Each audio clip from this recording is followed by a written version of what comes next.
things that we need to think about here is that in fact, we've got a response from the Houthi political bureau in which this will continue until the aggression against Gaza stops. No matter what sacrifices it cost us, we will meet escalation with escalation. What actually acts as a deterrent to these groups? Because they're not little groups. You would think that if America is bombing a bunch of little groups, they'll get the message that we're not going to war with America. But these groups have resources that small non-government actors typically don't have because they've got Iran. They're getting their training from Iran. The weaponry that the Houthis have been using to target these ships in the Red Sea, that's not weaponry that the Houthis would typically have.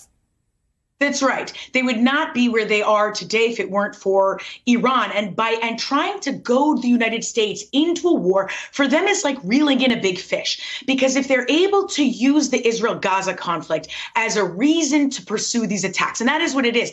I want to be very clear. That for them is a cover. While these attacks didn't exist before, you had attacks in Iraq and Syria before. The Houthis are jumping on this bandwagon now. Why? Because it gives them legitimacy. It gives them notoriety. It allows them to further fundraise, to further recruit, to get more support from Iran, and to give themselves a bigger name than they had before.